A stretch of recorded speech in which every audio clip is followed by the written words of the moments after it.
Good evening and welcome to this week's Rector's Reflection.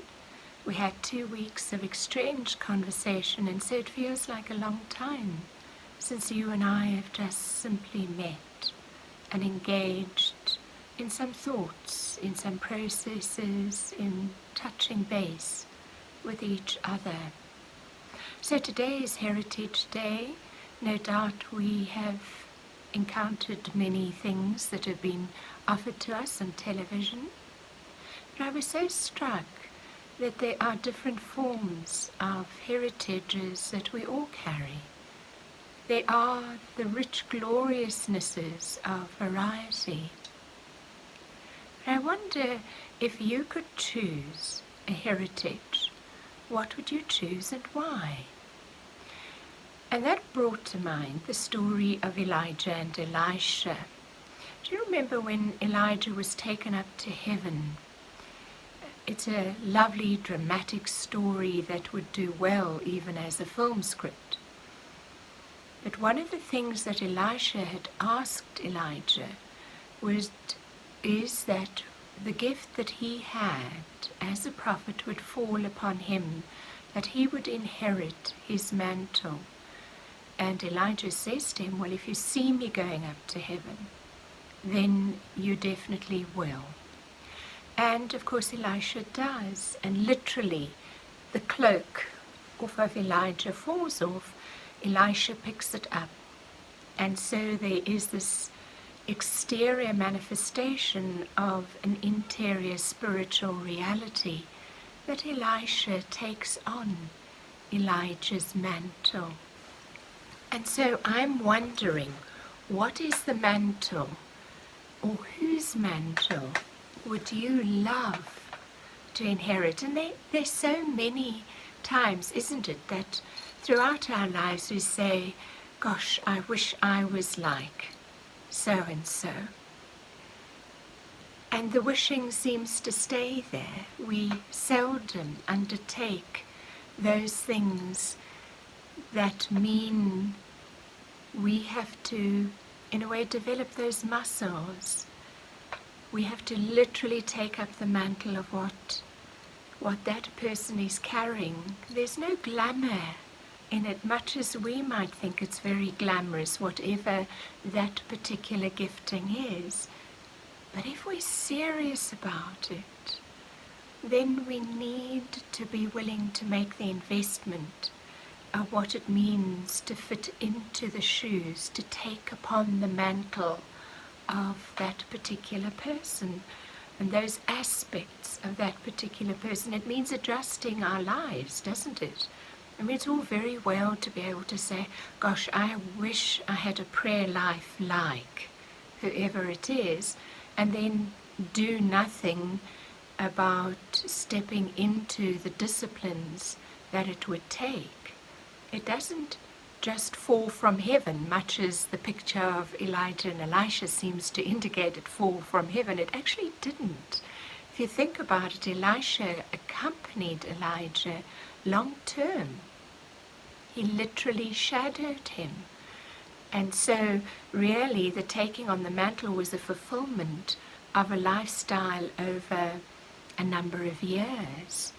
So on this Heritage Day, and as we increasingly try to be intentional about the way in which we want to engage in this new way of being, into the invitation that God is giving us, what is the mantle God is calling you to? What is the mantle God is calling me to?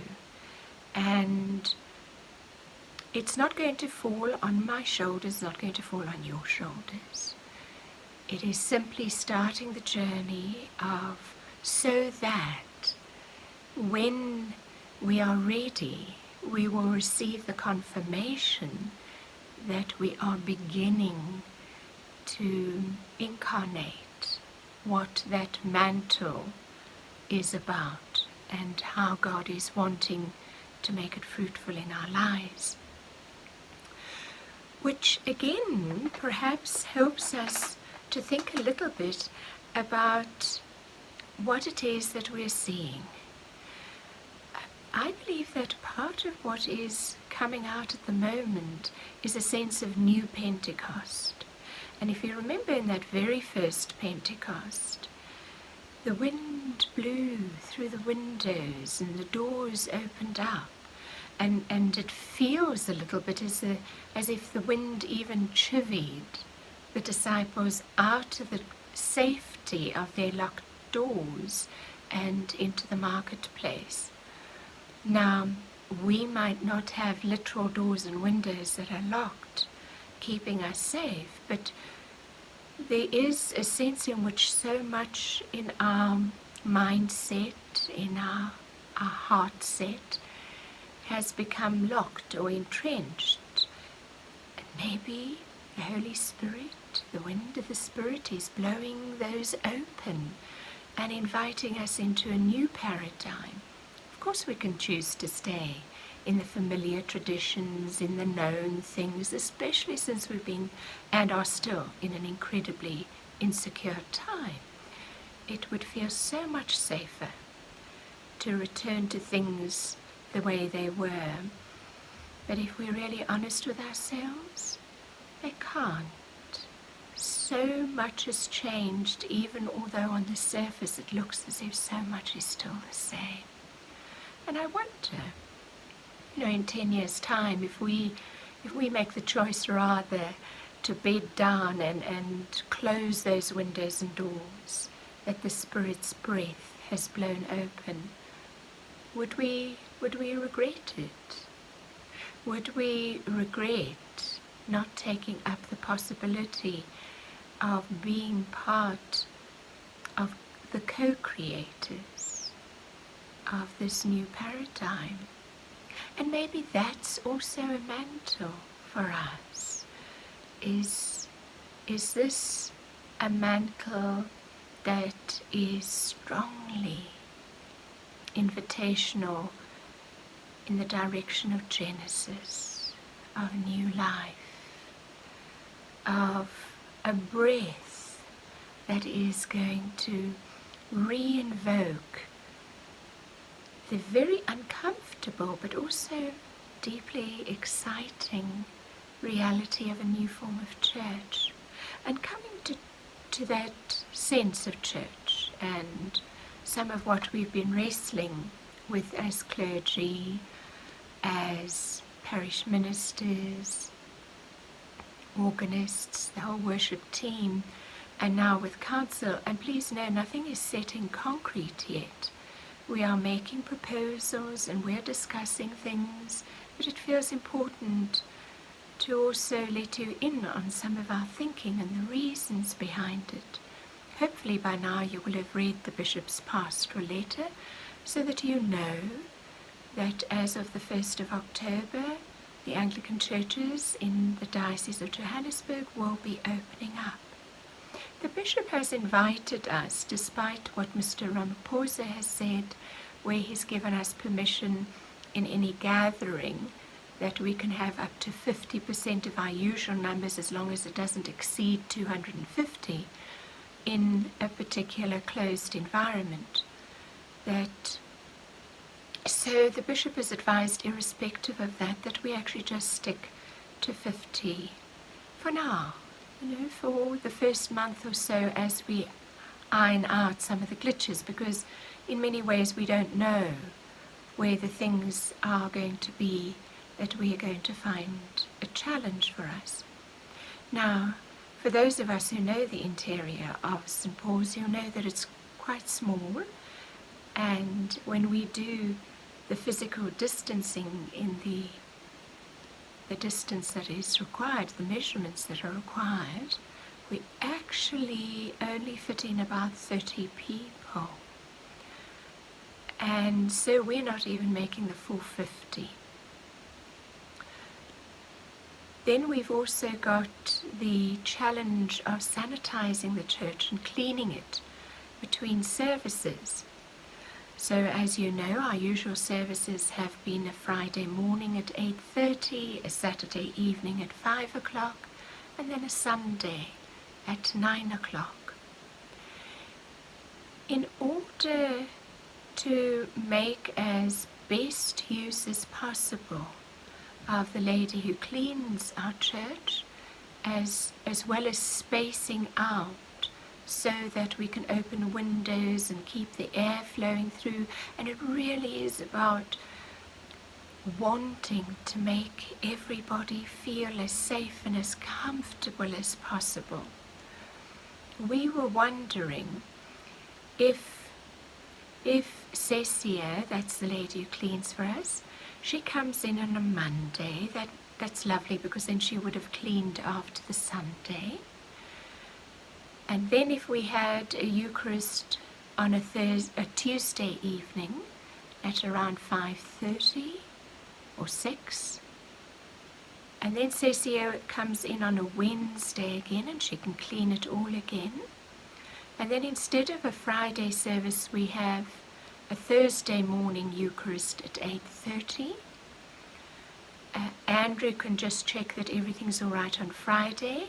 As you know, he's our gardener and our verger.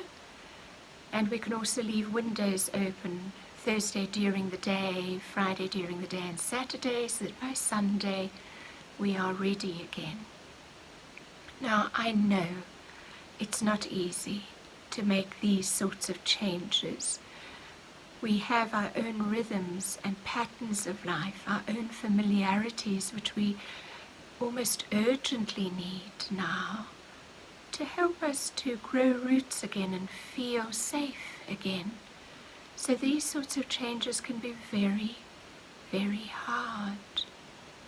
If you have any other suggestions, please feel free to contact myself or Gavin or the office and just let us know. So the other thought is, over and above those change of weekday services, is that after each Eucharist, the priest will have consecrated additional wafers and then would walk down to the bottom of the driveway, you know, the driveway that leads up to our double gates, would stand there close to the edge of the road, and anybody who is not able or safe enough to come on site yet can drive by, stop the car, open the window. We'll pray with you as the person coming, and we will give you Holy Communion with the consecrated host. So that's the other thing. The bishop has asked us to stay with Holy Communion in one kind. So that is simply the wafer. To reiterate again, we will simply be humming, not singing. Our services will be 1 hour long and no tea afterwards. But it's amazing what we can do in an hour. And we're hoping that with the adjustment in liturgy that we're making, we will allow for time also during the peace, which we're going to put right at the beginning of the service, that we'll have at least 10 minutes just to chat and catch up with each other. And maybe that'll also help to reconnect with spiritual family. We know that 30 is a small number, and so we're also looking at the possibility of putting some chairs in the courtyard near the windows, the open windows. Of course, it would only be able to be 20 chairs in order to respect what Bishop and the chapter of the diocese have decided, and which we will all support in solidarity with one another. And with the windows open and people wearing microphones, we will be able to hear when we're outside. Just to let you know as well, that at each of the Eucharists there will be only one priest present. This is in order to create a little bubble, for lack of a better word. It's something that you, Gavin, kindly gave us the language for. And what this bubble means is that, for example, if I'm the priest who's the officiant at the Tuesday Eucharist, and we hear on Wednesday or Thursday morning that somebody who attended that Eucharist has the COVID infection, then I will naturally go into quarantine but it means that at least Gavin and Maureen are still available. So that's how we are trying to utilize the clergy in a way that keeps us as safe and the community as safe as possible, and yet also ongoingly engaged in ministry. There's so much more that I could say. There's so much more we all need to say and to hear. It's going to take time. It is a process. It's a journey. And yet, if we can support each other through this journey rather than being critical, God can use us to become a great community of godly strength, of deep inspiration and superb hope,